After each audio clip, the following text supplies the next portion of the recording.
지금 재채기가 심해가지고 마스크를 쓰고 강의를 찍겠습니다. 자, 이 경제 지문, 이게 지금 10년도 더 된 경제 지문인데, 그것도 1학년 지문이죠. 이때의 지문이 어떤 특징을 가졌는지는 이 지문만 봐도, 코 간지러. 이 지문만 봐도 딱 알 수가 있어요. 개념 위주죠. 무슨 말이냐면은, 지금은 개념 위주의 지문이 못 나와요. 왜냐면 예전에 이미 다 나왔으니까. 우리가 보는 모든 경제 지문은 우리가 볼 수 있는, 우리가 앞으로 나올 그런 모든 것들까지 전부 다 포함해서 모든 경제 지문은 한 1000페이지 정도짜리 책 한 권에 다 들어있는데, 대학교 가서 배우는 교재예요. 거기에서 이제 마땅한 내용들을 뽑아내가지고 살을 붙이고 쳐낼 건 쳐내면서 지문을 만들어내는 거예요. 그러니까 처음에는 당연히 뭘로 들어갔겠어요? 이렇게 가장 간단한 기본적인 개념부터 들어갔겠죠. 여기서 무슨 얘기를 하고 있어요? 응? 볼까요?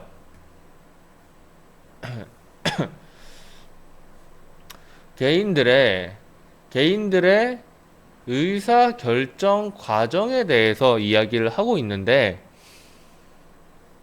뭐가 전제돼 있어요? 합리적인 판단을 내리기 위한 의사결정 과정이에요.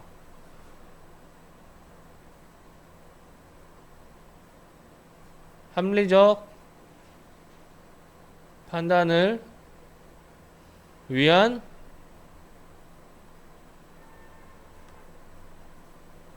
의사결정 과정에 대해서 이야기를 하는 건데, 사실 이 합리적 판단이라는 녀석은 경제라는 파트 안에서는 이 말로 바꿀 수 있습니다.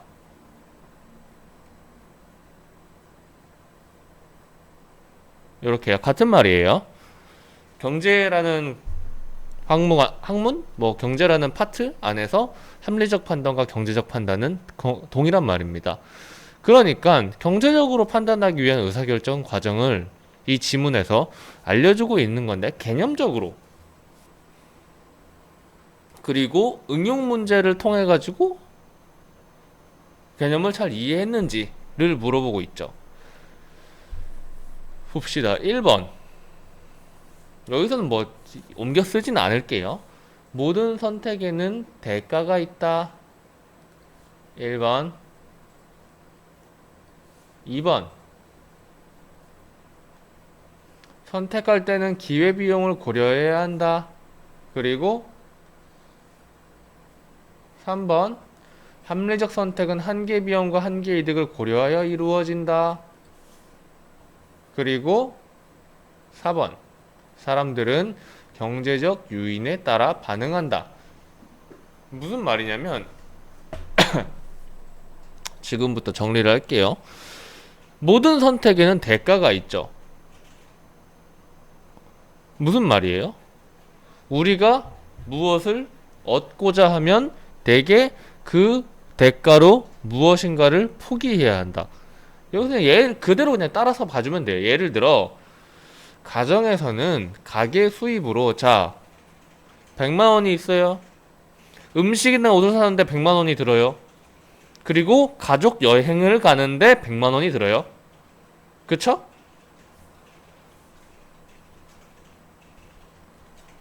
음식, 옷을 사거나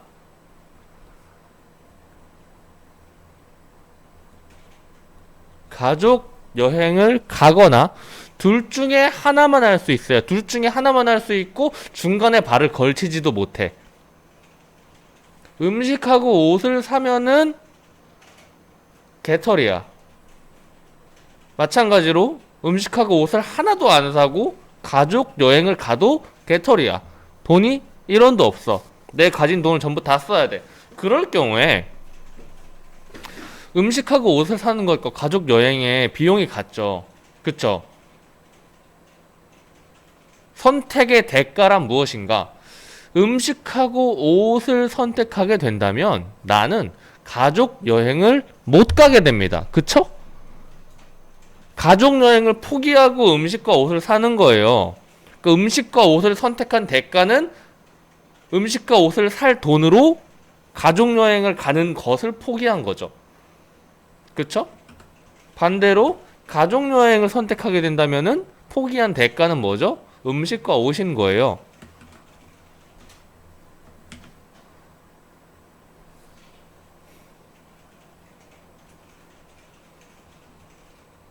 서로가 서로에게 기회비용이 되는 겁니다. 아, 이 돈으로 다른 거 뭘 할 수 있었는데 라고 생각했다면 그건 전부 다 기회비용인 거예요. 아씨, 그 생각들을 한단 말이야. 여러분들도 다 그런 생각을 했을 거예요. 해본 적이 한 번 있어. 뭔가를 하기 위해서 돈을 썼어. 근데 다시 생각해 보니까 그 돈으로 다른 것들을 막 할 수가 있었던 거야. 그래가지고 아씨 아까운데 그거 할 수 있었는데 라고 생각했다면은 선택할 당시에 이건 매몰 비용하고도 사실은 연관이 있는 거지만은 기회비용적으로만 생각을 해보자면 그 옷을 살 당시에 기회비용을 조금 더 합리적으로 생각을 했다면 지금처럼 후회하지 않고 제대로 선택을 했겠죠. 지금처럼 아씨 이걸 샀으면 더 나았는데 라는 그것을 구매 당시에 선택을 했겠지. 합리적으로 아 내가 왜 좀 더 제대로 생각 안 했을까? 라는 생각을 하게 되는 거죠.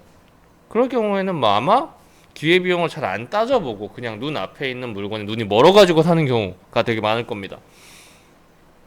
나중 가서 후회하고. 그래서 그 기회비용을 여기에서 알려줬어요. 그리고 선택할 때는 기회비용을 고려해야 한다는 것도 이미 우리는 알게 됐습니다. 읽어볼까요? 모든 일에는 대가가 있기 때문에 선택의 과정을 이해하기 위해서는 다른 선택을 할 경우에 득과 실을 따져볼 필요가 있는 것이다. 아! 음식과 옷이라는 선택지가 있는데 가족여행을 갔을 때 뭐 아니면 음식과 옷을 샀을 때 내가 얻는 것과 잃는 것은 무엇인가? 여기선 너무 직관적이죠. 여기선 너무 직관적인데 이제 여기에서 효용까지 분석을 하게 되는데 그거는 사실 지금 여기에서는 이 지문에서는 별로 다룰 필요가 없는 거지만은 여러분들은 알아둬야 되는 겁니다. 음식과 옷을 샀을 때 그리고 가족과 가족 여행을 갔을 때의 만족도를 특정한 툴을 이용해 가지고 분석한 후에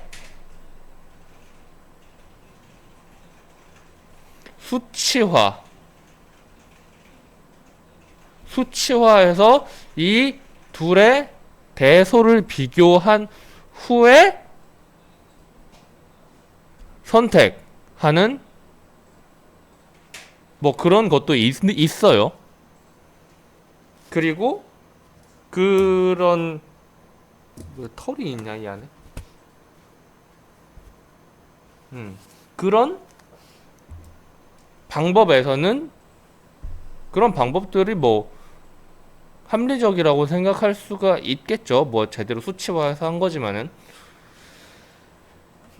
한 거니까 이런 것도 있어요.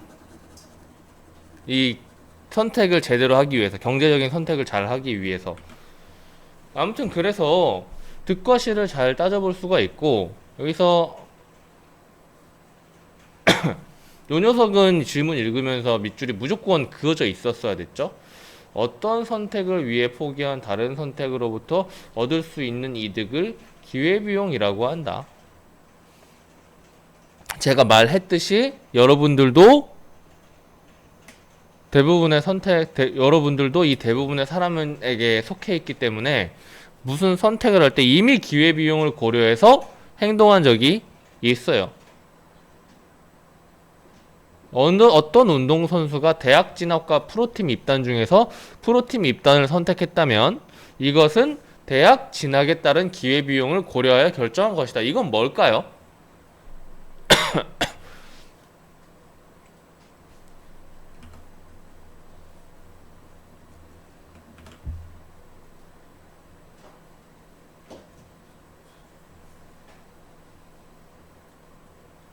대학 진학과 프로팀. 요 녀석들은 기회비용을 어떻게 생각을 해야 될까요? 어떻게 고려를 해서 결정을 해야 될까?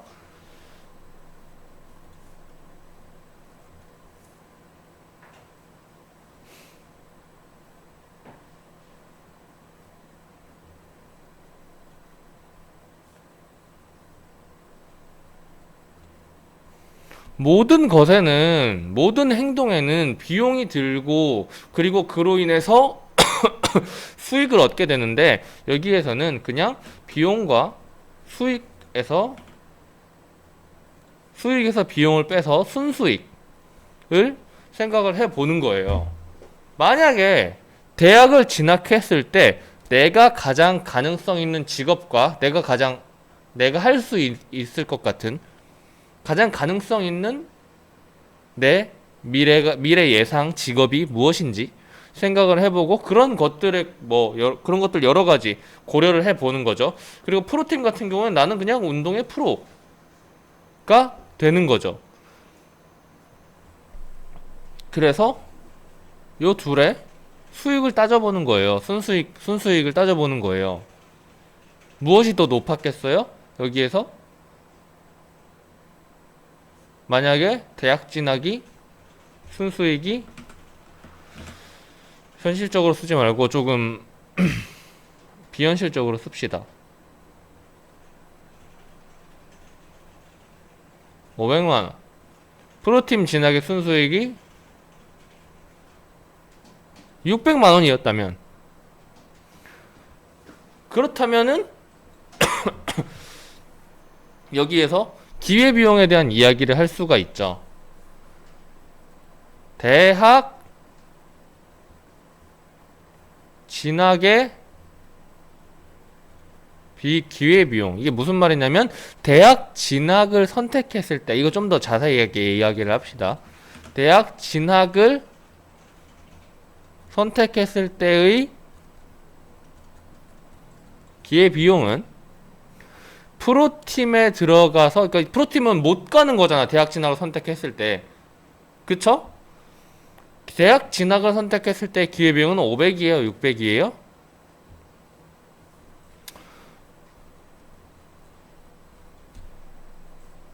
자.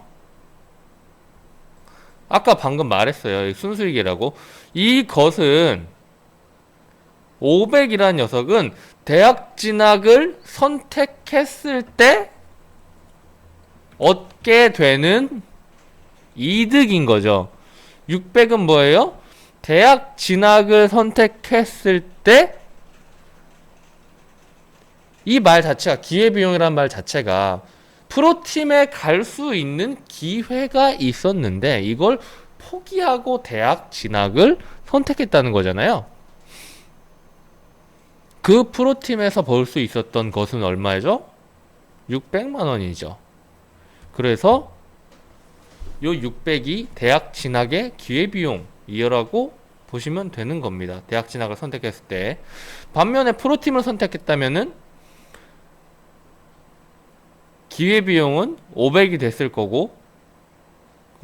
거고 이득은 600이 됐겠죠. 그럼 정상적으로 생각을 했으면 이 돈적으로만 생각을 했으면 어떻게 되겠어요? 당연히 프로팀을 선택하는 게 맞는 말일 겁니다. 그쵸? 자, 그리고 이제 합리적 선택은 한계 비용과 한계 이득을 고려하여 이루어진다라고 됐습니다. 한계라는 개념이 필요한데 요 지문을 볼게요. 한계라는, 이게 영어를 내가 대학에서 수업 들을 때도 똑같았어요. 영어를 한국어로 번역을 하려다 보니까 되게 뭐라고 해야 되지? 별로 그렇게 만족스럽지 않은 번역이 된 거예요. 한계라는 단어 자체가. 이 한계라는 것이 영어로는 마지날이라는 건데 지금 핸드폰으로 검색을 해볼게요. 정확한 뜻을 같이 확인하기 위해서 같이 찾아보면 좋겠죠?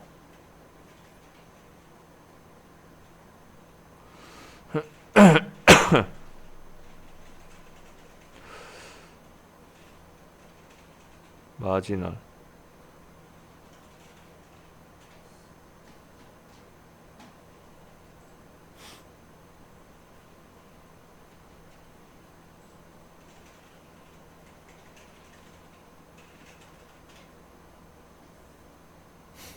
영어가 이게 아닌가?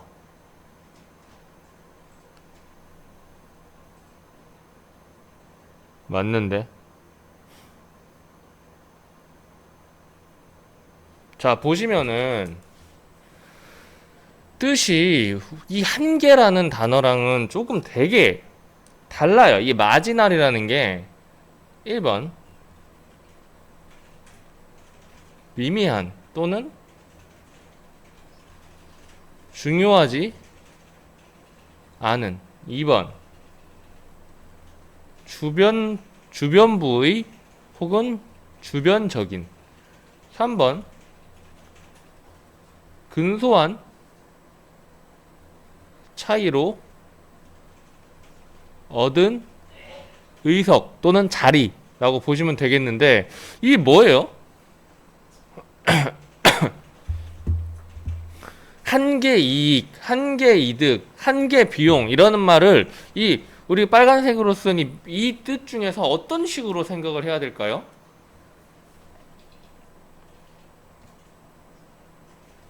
응? 요걸로 봐야 돼요. 무슨 말이냐면은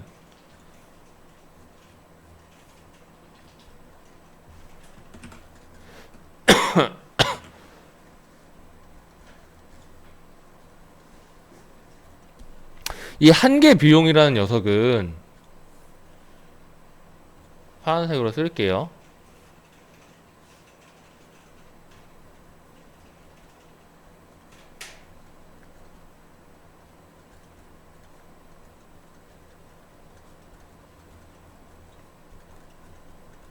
미미한 자칫하면은 중요하지 않아 보이는 아주 작은 변화에서 발생하는 비용인 거예요. 한계 이득은 이 비용만 이득으로 바꿔주면 되겠죠. 그러니까 이 미미한 변화는 무엇이 있어요? 미미한 변화는 여기서 이제 미분을 쓰게 되는데 그것까지는 이제 계산을 안 하게 되는 거고 우리가 볼 수 있는 것은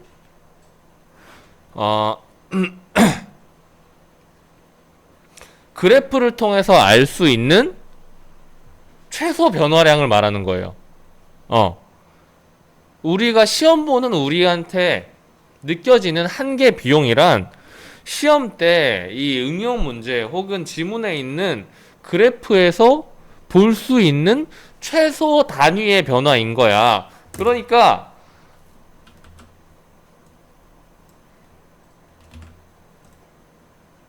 이건 만약에 그래프가 이렇게 있고 이 그래프 그리는 건 다 할 수 있죠. 이런 식으로 뭐 수치에 맞춰가지고 그래프 그리는 건 다 할 수 있죠. 만약에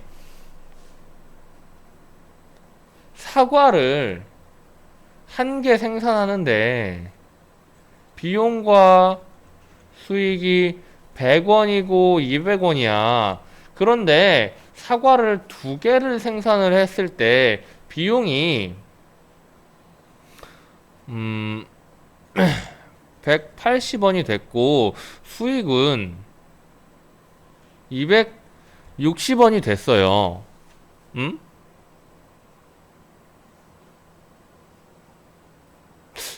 260? 260?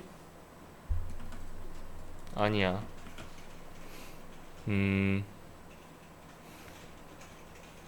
290원이라고 할까요?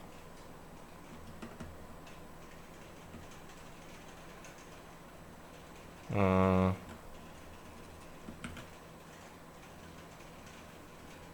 300? 아따, 이거 뭐라고 쳐야 될지 모르겠네.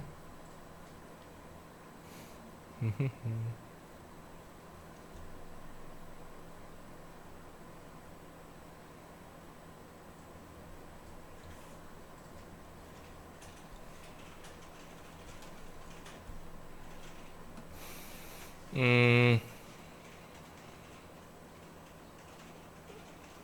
아, 이러면 안 되는데.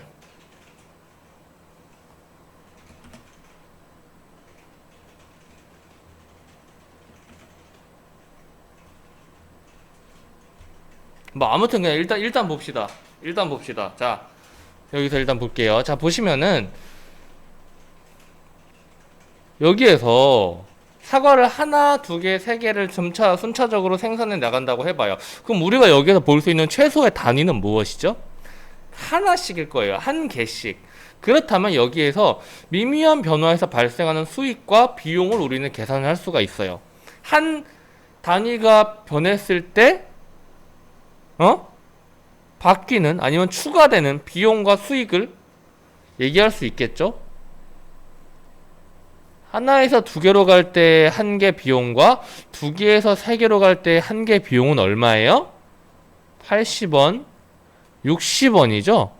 그쵸? 80원이 추가로 들었고 60원이 추가로 들었잖아. 그래서 하나를 더 생산할 때 든 추가적인 비용인 거예요. 하나를 더 생산할 때. 여기서는 하나를 더 생산했을 때 추가적으로 먹은 수익인데 얼마죠? 100원이고요. 여긴 얼마죠? 50원입니다. 그쵸? 여기서 두 개를 비교할 거예요. 이 두 개를 비교를 하면은 수익이 20원이 남죠? 그쵸? 수익이 20원이 남아요. 그럼 여태까지는 이득이에요. 비용이랑 수익을 하나를 더 생산했을 때 비용이랑 수익을 계산해 보니까 이득이었어. 그러면은 생산을 하는 게 낫겠죠. 그런데 여기서 두 개에서 세 개로 하나를 더 추가로 생산했을 때 얻게 되는 수익은 50원인데 비용은 60원이야. 그래서 마이너스 10원이 났어요. 그러면 생산을 해야 돼, 말아야 돼? 하지 말아야지. 그치? 10원이 더 까였다는 거 아니야. 세 개째를 생산했을 때는 세 개째 생산하는 사과에서는 10원의 손해가 났어요. 그러니까 생산을 하면 안 되지. 이거를 이 조그마한 변화들이 사실은 이 전체 금액 안에 녹아 있습니다. 무슨 말이냐면 하나에서 두 개로 생산을 늘렸을 때 한 개 수익, 한 개 비용과 한 개 이득을 고려했을 때 보니까 수익이 20원이 잡혔어. 그렇다면은 두 개를 전부 다 팔았을 때의 총 수입은 하나를 팔았을 때 이득, 수익, 이득 뭐 이런 비용 이런 단어들 지금 제가 섞어 쓰는데 그 단어들을 정확하게 지금 갈라놓지 않고 섞어서 쓰고 있는데 이 말하려는 것만 잘 이해하면 돼요. 아무튼 간에 그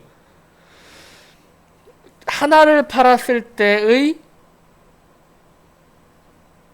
이 비용과 수익의 가격 차에다가 두 개째를 추가로 팔았을 때의 가격 차에 사실은 이 두 개를 합한 요 가격이 들어가 있는 거죠.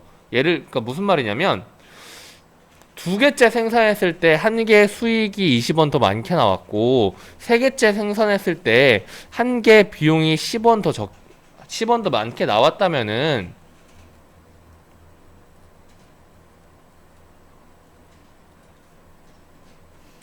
이득 같은 경우에는 뭐 수익이라고 할지 이득이라고 할지 이 둘을 뺀 순수익의 경우 여기서는 100원인데 여기서는 20원이 더해져 가지고 120원 이 둘을 빼면은 120이 나오죠. 그쵸? 그런데 여기에서는 더 올라가면은 어떻게 돼요? 10원이 빼져 가지고 110원이 나온다 이거예요. 무슨 말인지 알겠어요? 그러니까 여기서는 순수익이 늘어나니까 할 수 있는데 오히려 두 개에서 세 개째는 순수익이 줄어들죠. 마이너스 손해보는 장사 아니에요. 그러니까 당연히 하지 않겠죠. 그런 이야기를 하고 있는 겁니다. 지문 한번 볼까요? 한계 비용이란 경제적 선택의 과정에서 한 단위가 증가할 때마다 늘어나는 비용을 말하고요. 한계 이득이란 뭐 이렇게 씁시다. 그냥 여기서 말을 하고 있으니까 한 단위가 증가할 때마다 늘어나는 이득을 의미한다. 합리적인 사람은 어떤 선택의 한계 이득이 한계 비용보다 큰 경우에만 그러한 선택을 하게 될 것인데 당연하겠죠? 당연하겠죠? 드는 돈보다 내가 버는 돈이 많아야만 그 짓을 하겠죠? 예를 들어 손해보는 장사는 안 해요. 경제에서 이야기하는 인간 경제인이라는 인간은 손해보는 장사는 죽어도 안 합니다. 절대로. 예를 들어 어느 항공사에서 특정 구간의 항공료를 50만 원으로 책정했는데 비행기가 10개의 빈자리를 남겨둔 채 목적지로 출발하게 되었다. 이때 대기하고 있던 승객이 30만 원을 지불하고 이 비행기를 이용할 용의가 있다고 하면 항공사는 이 승객을 태워줘야 한다. 왜냐면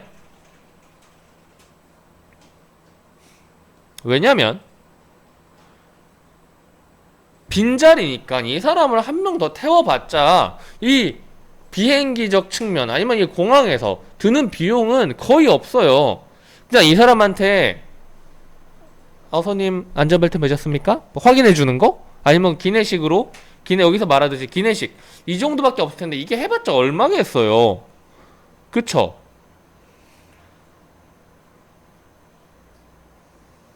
별로 안 된다 이거예요. 그런데 이 승객은 30만 원을 추가로 이 회사에 안겨주는 거니까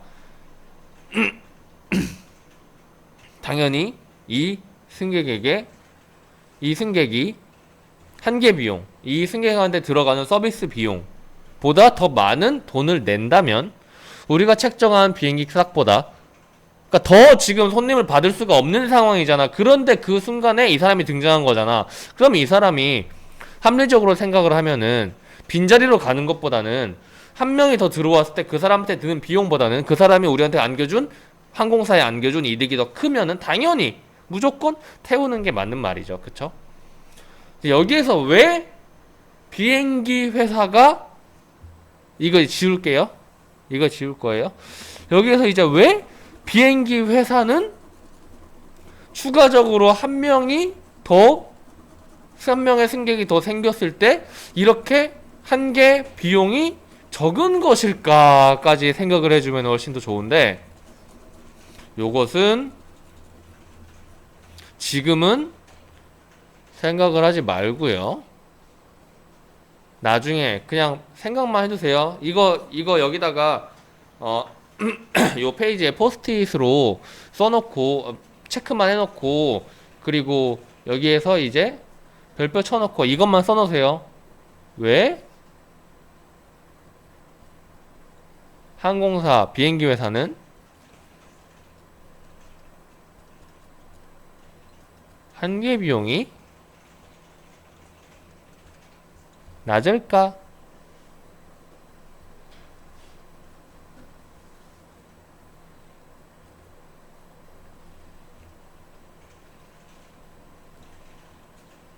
정확한 문장으로 쓰면 이거죠. 왜 항공사는 승객 한 명이 추가될 때 드는 한계 비용이 낮을까? 라는 거예요. 요것은 지금은 설명하지 말고요. 이것만 여기다가 써 놔요.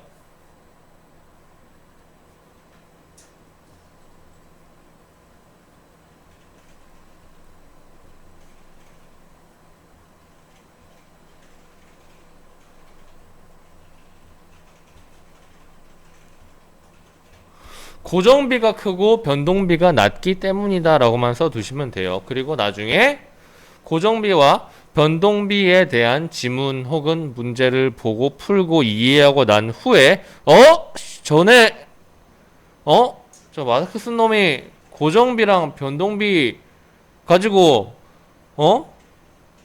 떡밥 던졌었는데? 라는 생각이 든다면은 내가 정말 성공을 한 거고, 그 생각이 들면은 이제 이 지문에서 다시 오면 됩니다. 더 추가적인 설명은 필요 없어요. 고정비와 변동비에 대한 이해가 됐다면은 항공사는 이것만 추가로 써놓읍시다. 고정비가 크고에 이것만 들어가면 돼요. 공항, 비행기 값. 그리고 변동비는 뭐예요? 서비스. 이렇게만 써두시면 됩니다.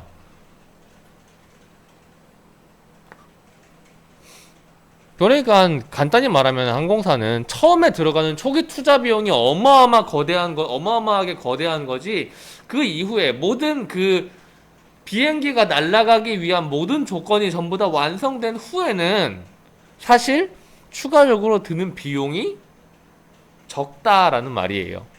그렇기 때문에 승객 한 명이 내는 돈보다 우리가 한 개 이득, 항공사가 갖는 승객 한 명의 한 개 이득이 한 개 비용보다 당연히 클 수밖에 없죠. 심지어 요즘에 얼마까지 있었냐? 요즘에 내가 봤을 때 서울, 제주도 5,000원짜리 표가 있었어요. 근데 여기에서 이제 유료 할증료랑 공항 이용료라는 게 포함이 되는데, 그렇다면은 이제 15,000원에서 20,000원 정도가 되는 거예요. 그러니까 왕복으로 해가지고 40,000원 정도에 끊을 수 있단 말이야. 정말 최저 비용인 거죠. 왕복 해가지고 40,000원 정도에 끊게 되면은. 그런데 왜 항공사들이 그런 식으로 하냐면, 그게 손해일지 아닐지에 대해서 항공사에서 정확한 비용과 수익의 대조 그래프를 제공하지는 않겠죠. 그걸 제공한다면은 자기네가 돈 많이 받을 때 못 받게 되니까. 그런데 왕복 40,000원을 해도 일단은 큰 이득이라고 볼 수는 없지만은 어찌됐건 일시적으로 회사를 영위할 수 있을 정도가 되지는 않을까. 그렇게 판다고 망하지는 않게 되는 가격인 거겠죠. 그렇게 생각을 해보면은 이 변동비가 얼마나 적은 느낌인지 볼 수 있게 될 겁니다. 근데 아마 이 정도 가격으로 계속 유지를 하게 되면은 이 고정비를 커버를 못해서 총으로 따져보면은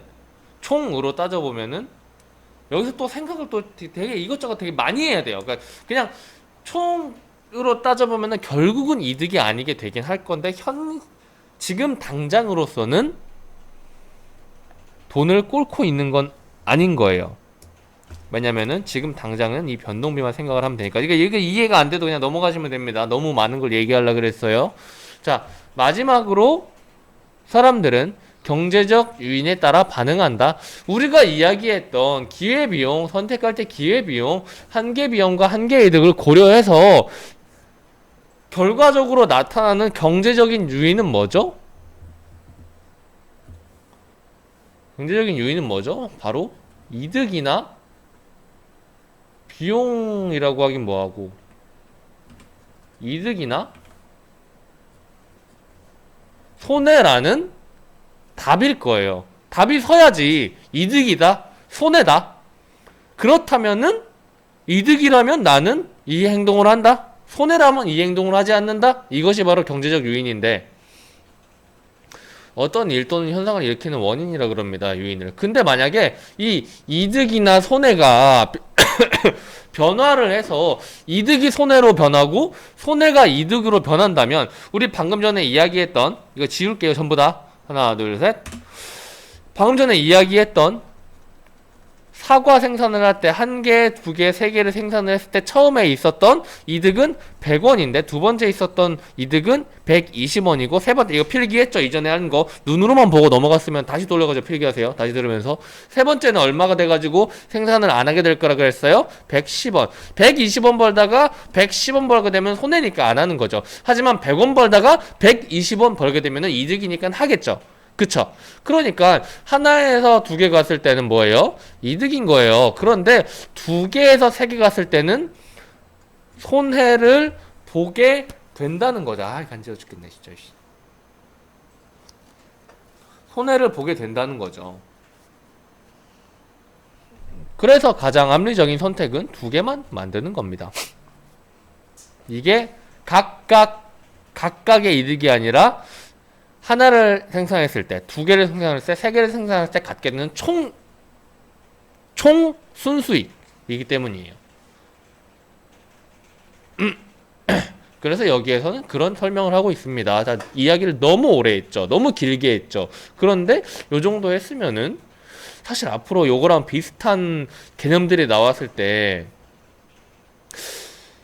질문을 안 해야 되는 게 아닌가 싶을 정도로 자세하게 이야기를 했어요.